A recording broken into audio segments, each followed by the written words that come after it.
दोस्तों, मैं हूं मुकेश और आज के ब्लॉग में आपका स्वागत है। दोस्तों, आज हम लोग एक ऐसे ब्रांड की बात कर रहे हैं जिन्होंने रूट लेवल से अपने ब्रांड को एक ग्लोबल प्रीमियम टी लीडर बना दिया।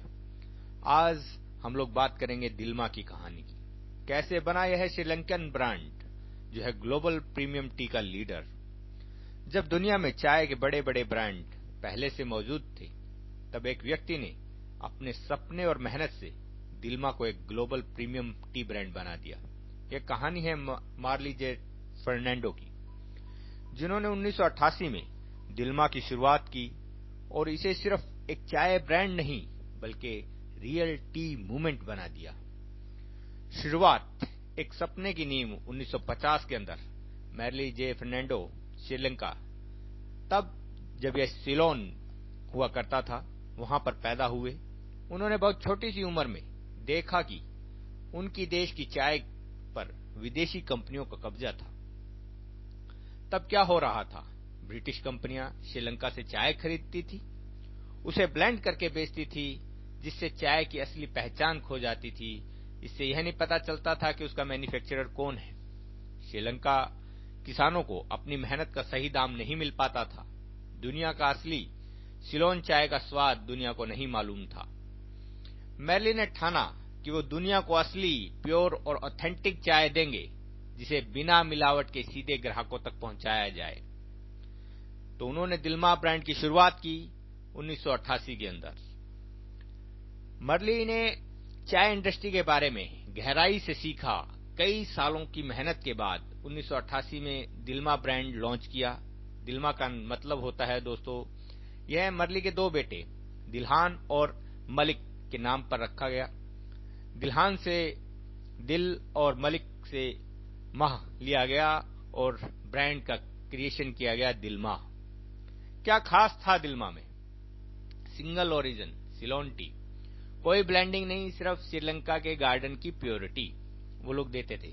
देखिए दोस्तों, जहां पे मार्केट के अंदर केवल ब्लेंड और ब्लेंड ही बिकता है, वहां पर उन्होंने सिंगल ग्रेड जो है सिंगल ओरिजिन की चाय उन्होंने प्रस्तुत की मार्केट के अंदर।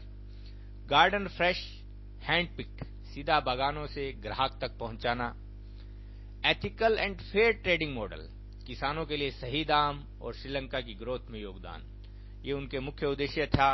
और इसी के साथ उन्होंने पहली बार चाय को एक एथिकल और ऑथेंटिक लग्जरी ब्रांड की तरफ जो है मार्केटिंग किया और आज जो है दिल्मा एक ग्लोबल लीडर बन चुका है। दोस्तों, ग्लोबल सफर कैसे बनी दिल्मा एक इंटरनेशनल ब्रांड? जब मार्ली ने दिल्मा लॉन्च किया, तब उन्होंने कई चुनौतियों का सामना करना पड़ा। उन्हें जो है काफी सारी चुनौतियां उनके सामने थी। बड़े इंटरनेशनल ब्रांड लिप्टन, ट्विंग, टाटा से सीधा कंपटीशन उनका था। सुपरमार्केट चेन में जगह पाना बहुत मुश्किल था। दोस्तों, लोगों को सिंगल ओरिजिन टी का मतलब समझाना भी एक बहुत बड़ा चैलेंज था, क्योंकि उन्हें नहीं मालूम था कि सिंगल ओरिजिन टी क्या होती है। लेकिन मार्ली ने हार नहीं मानी और स्ट्रॉन्ग बिजनेस स्ट्रेटेजी अपनाई। हाई एंड मार्केटिंग टारगेटिंग किया उन्होंने।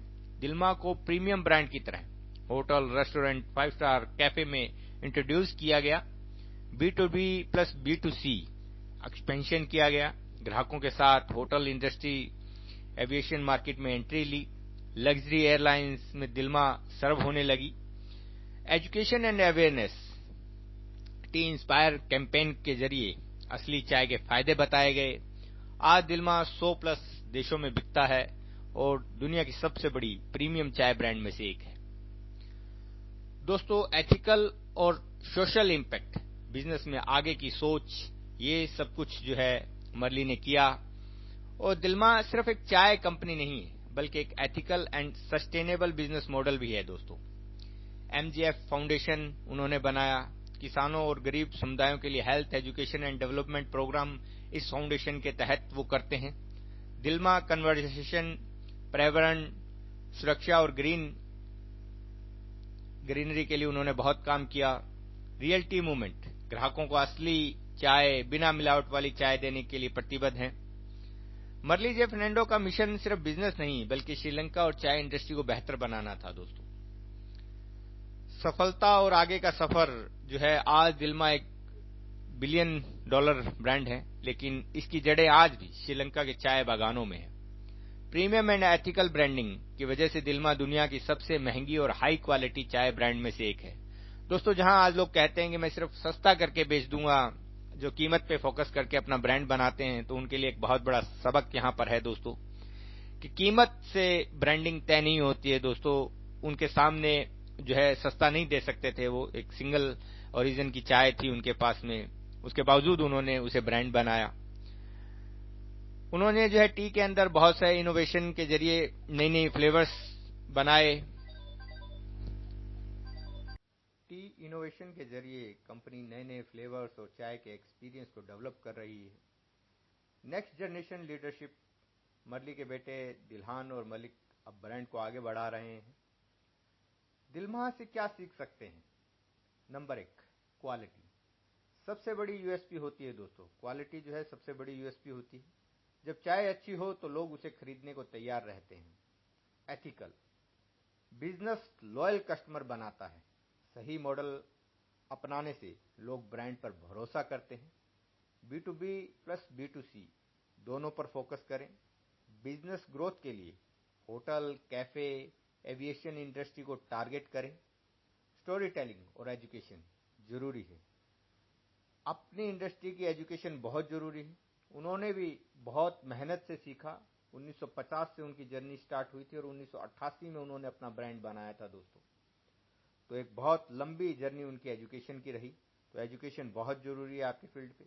आप एजुकेशन पे कुछ बजट भी रखें, खर्च भी करें। और अगर आप चाय के बिजनेस का अच्छे से एजुकेशन लेना चाहते हैं तो आप हमारा जो है टी बिजनेस का बेसिक कोर्स ले सकते हैं। बहुत ही सस्ते दामों पर आपको मिल जाता है। केवल चाय पानी के दाम पर आपको ये एजुकेशन मिलती है और कंप्लीट नॉलेज आपको इस इंडस्ट्री की यहाँ से इस कोर्स के द्वारा मिलती है दोस्तों। तो आप आज ही इसे लें।